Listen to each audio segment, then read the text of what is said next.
Fala galera, estou gravando esse vídeo para a gente corrigir as nossas questões de filosofia aí. Mesmo esquema, vou deixar as perguntas na descrição do vídeo para vocês acompanharem comigo. Então a primeira é sobre Hegel, né? Com base em seus conhecimentos, analise a alternativa correta segundo a filosofia de Hegel. Então, alternativa A. As contradições são momentos de unidade orgânica na qual todos são igualmente necessários. Essa parece estar correta, né? Se todos são igualmente necessários, no caso, são as contradições, né? Da tese, antítese e síntese. E ele diz orgânico, porque para ele esse é o motor da história. Como se a história fosse esse organismo, né? Que trabalha nesse sentido de tese, antítese e síntese. A síntese também vai ser uma tese, vai ser uma antítese e uma nova síntese. E assim vai indo na dialética hegeliana, né? Então a A parece estar certo. As contradições são momentos de unidade orgânica na qual todos são igualmente necessários. Ou seja, as contradições são necessárias para esse desenvolvimento. Todos, né? Tanto por exemplo, o ser como o não ser, porque vai ser uma tese e uma antítese, uma negação da tese para formar uma síntese. Beleza. A B. A essência do real é a contradição sem interrupção e sem choque permanente dos contrários. Está errado porque na dialética hegeliana há sim interrupções e choque permanente dos contrários. Tá? A tese e a antítese fazem esse choque, esse embate. Beleza? E dá para a gente pensar também na dialética do senhor e do escravo, né, que fala justamente desse choque. C. O universo social é o dos conflitos e das guerras sem fim, não havendo por isso a possibilidade de uma vida ética. Errado, o Hegel jamais falou que não há possibilidade de uma vida ética, e lembrando que o Hegel vê um fim na sua dialética que seria o absoluto. Né? D. Hegel combateu a concepção cristã de história ao destituí-la de qualquer finalidade benevolente. Não, na verdade não, o Hegel não combateu a concepção cristã de história. Até porque, ó, vamos lá, na concepção cristã de história, é uma história linear, que tem um final, que seria o Apocalipse, né? E esse final, ele não é um final trágico, é um final onde os humildes herdarão o reino do céu. É um final onde a gente morre e vai para o paraíso, né? Então, ó, a D diz, Hegel combateu a concepção cristã de história ao destituí-la de qualquer finalidade benevolente. Não, tanto a história cristã tem esse fim benevolente, né? Do Apocalipse, dos justos herdando o reino do céu, e a do Hegel também tem esse final do absoluto, da consciência absoluta. Hegel, sendo analítico, já está errado aí, combate a visão dialética da realidade. O Hegel não é analítico, ele tem a visão dialética e não analítica. A visão analítica, a gente vai ver isso melhor agora nesse quarto bimestre, é assim, vamos pensar nos primórdios aí da filosofia. Vou adiantar um pouquinho para vocês. Platão e Aristóteles, eles vão criar esses dois tipos de ver o mundo. Platão, a maneira dialética, que é a que Hegel se apropria, e o Aristóteles, o tipo dialético, que eu cheguei a falar bem brevemente para vocês, embora eu acho que vocês já devem ter visto nos anos anteriores em filosofia, mas eu cheguei a falar na aula do surgimento da ciência moderna de como que o Aristóteles analisava se as coisas, se as deduções eram verdadeiras, né? Tinha duas premissas, você analisava duas premissas para chegar a uma conclusão. Isso é uma visão analítica, analisar premissas, né? Nesse tipo de visão analítica, você não pode ter contradições entre as premissas, tá?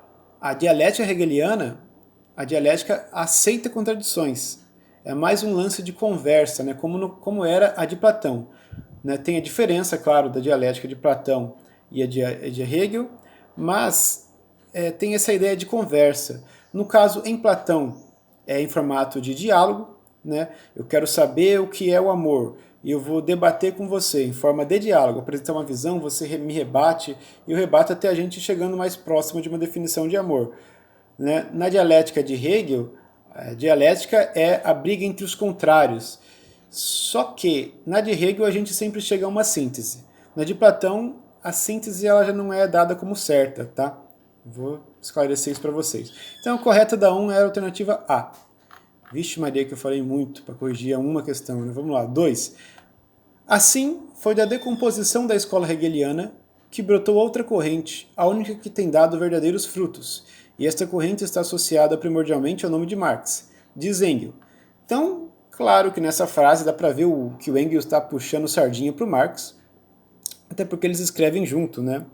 Então eles têm um pensamento muito parecido, muito próximos, né? Então, beleza. Era uma corrente que não punha Hegel de lado, mas se agarrava ao seu lado revolucionário, o método dialético. Em Hegel, a dialética não passa de automovimento do conceito, e esta era a inversão a qual era necessário eliminar. Ele está dizendo aqui da inversão que Marx faz, né? O Marx usa da dialética hegeliana, mas o Hegel é um idealista. Já Marx, como a gente viu, é materialista. Então, por isso que ele fala que o Hegel parte de conceitos, das ideias. O Marx inverte, e ele vai partir do conflito, das relações materiais no meio de produção, tá? De patrão e operário, beleza?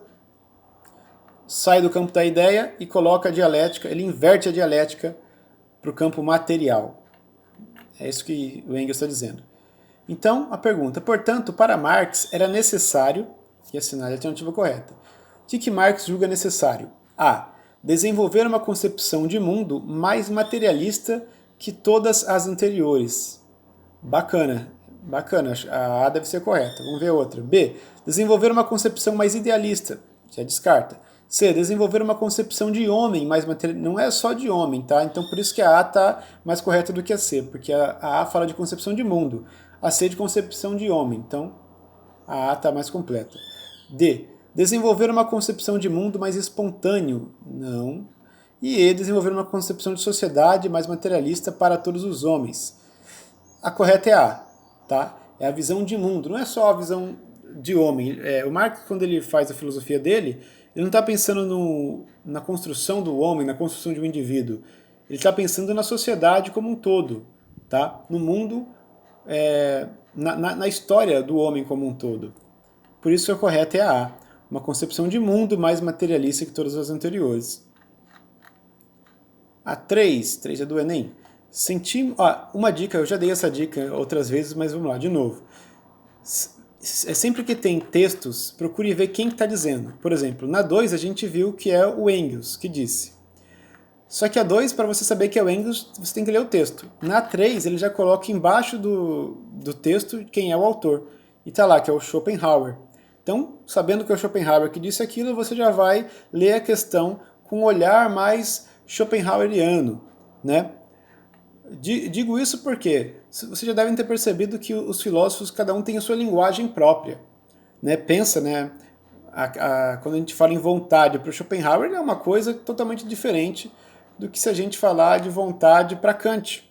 Então, como vocês conhecem a linguagem do filósofo, é bom ler antes, ler quem que escreveu antes. Então, vamos lá, Schopenhauer. Sentimos que toda satisfação de nossos desejos, advinda do mundo, assemelha-se à esmola que mantém hoje o mendigo vivo, porém prolonga amanhã sua fome. Né? Sabendo que isso é do Schopenhauer, fica claro o que ele está dizendo do lance do sofrimento que a vontade nos proporciona. A gente quer uma coisa, a gente sacia, mas a gente vai sofrer depois porque a gente vai se entediar. É isso que ele está falando, é como dar comida para um mendigo. Você sacia o desejo naquela hora, mas não vai livrá-lo da sua infelicidade, digamos assim. Né? Prolonga amanhã a sua fome, né? A sua tristeza por não ter o que deseja. A resignação, ao contrário, assemelha-se à fortuna herdada. Certo? Resignação é abrir mão, né, dos seus desejos. Por que ela se assemelha à fortuna herdada? Porque diz aí, ó, livra o herdeiro para sempre de todas as preocupações. Porque era isso que o ideal que o Schopenhauer queria alcançar. Cessar a vontade para parar de sofrer. Pergunta. O trecho destaca uma ideia remanescente de uma tradição filosófica ocidental, segundo a qual a felicidade se mostra indissociavelmente ligada a... Alternativa A. Consagração de relacionamentos afetivos? Não. B. Administração da independência interior? Essa vai ser correta. A C. Fugacidade? Não. Liberdade de expressão? Busca de prazeres? Não. A correta, então, da 3 é a B. Administrar a independência interior, que para o Schopenhauer seria administrar aí os seus desejos interiores, né? Controlar a tua vontade para você não sofrer, porque seguir a vontade é como dar esmola ao mendigo, prolongando sua fome, como foi dito no texto. Certo? Então, é isso aí. 4. Como Nietzsche indica na Genealogia da Moral, ainda que os sentimentos de dever e de obrigação pessoal tenham se originado nas mais antigas relações entre os indivíduos, as relações entre comprador e vendedor, eles foram concentrados e monopolizados no dever e na obrigação a Deus. Desde então, quanto mais se exponencia a ideia de Deus, tanto maior será proporcionalmente o sentimento de dever e de obrigação em relação a ele. Sendo assim, pode-se prever que o triunfo completo e definitivo do ateísmo libertaria a humanidade de todo sentimento de obrigação em relação à sua origem. Desde então, é por um único e mesmo movimento que se obtém o eclipse do tu deves e a emancipação do eu quero. Certo? Então esse é um trecho aí do Carlos, né, Carlos de Moura, falando sobre o Nietzsche. O Nietzsche, quando eu comentei da frase, né, Deus está morto e nós o matamos, é justamente essa transição do tu deves para o eu quero. Tá? E ele diz que Deus dá essa ideia de obrigação, de dever para com ele. Então eu vou fazer porque é meu dever para com Deus. E quando tem essa transição do Deus está morto e nós o matamos, o homem sai do tu deves para o eu quero. Né? Eu quero isso, que eu dei o exemplo na aula de não, essa parte da Bíblia eu gosto, essa não, para falar dessa morte de Deus. Né? Enfim, vamos ver aí a pergunta. A partir do texto supracitado, é correto afirmar que o ateísmo de Nietzsche é apenas um corolário de sua análise da moral, não desempenhando nenhum papel central em sua filosofia. Errado, desempenha sim um papel central na filosofia, porque, como no texto diz, para ele isso libertaria o homem. Né? Tem uma parte do texto que falou sobre o homem se libertar, deixa eu ver, se libertar, cadê? Da obrigação, a obrigação em relação à sua origem, porque ele diz, poxa, Deus morreu na cruz por nós, e para o Nietzsche isso já imputa um sentimento de culpa, né? O cara morreu por mim, então eu devo isso a ele, entendeu? Por isso a sua origem, né? No sentido de Deus ter nos criado. Então, B. Lembrando que a pergunta é sobre o ateísmo de Nietzsche. B. Visa apenas a desconstruir a ideia de dever, sem realmente preocupar-se com a crítica à ideia de Deus. Não, porque a ideia de Deus e a ideia de dever, elas estão ligadas para o Nietzsche, tá? C. Antecipa o marxismo, uma vez que nele a gênese do dever moral é situada nas relações comprador e vendedor. Não. D. Não implica uma mudança completa da moral, pois fica intacto o estatuto positivo para o dever. Não, implica sim uma mudança moral, ele quer fazer uma revolução na moral, né? Transvaloração dos valores, né? Mudar da moral do escravo para a moral dos senhores.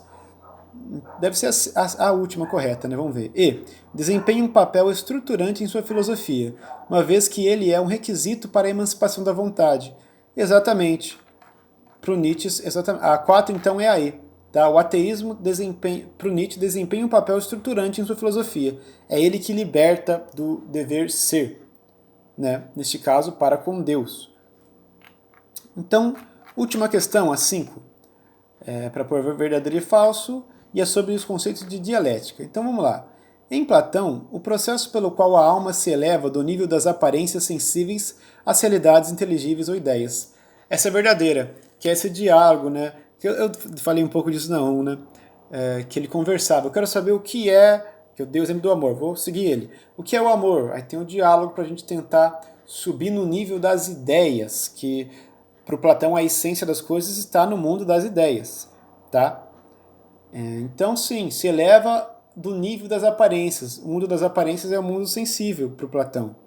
Então a 1 é verdadeira, a primeira é verdadeira. Vamos ver a segunda. No método socrático, que é o mesmo que o do Platão, né? No método socrático, busca da verdade por meio de perguntas feitas para expor o que é sabido ou para expor as contradições e dificuldades do interlocutor. Exatamente, a segunda também é verdadeira. O Sócrates, o método socrático é a maiêutica. Ele te convida para o diálogo e ele ironiza as suas respostas. Ele faz, tipo assim, ele pergunta, o que é o amor? Aí você fala, amor é o que eu sinto pela minha mãe.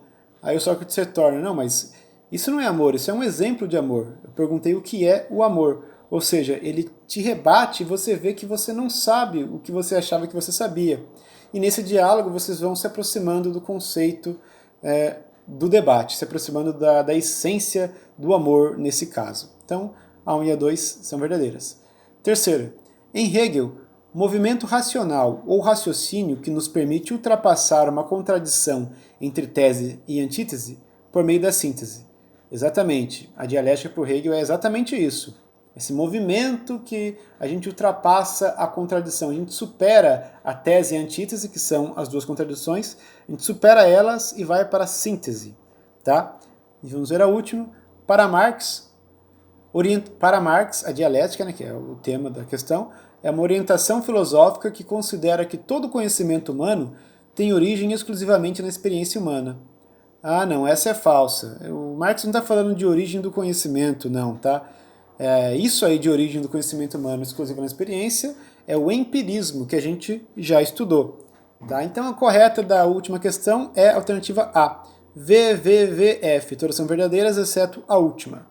Certo? Qualquer dúvida, manda mensagem para mim e a gente vai se falando. Valeu, galera!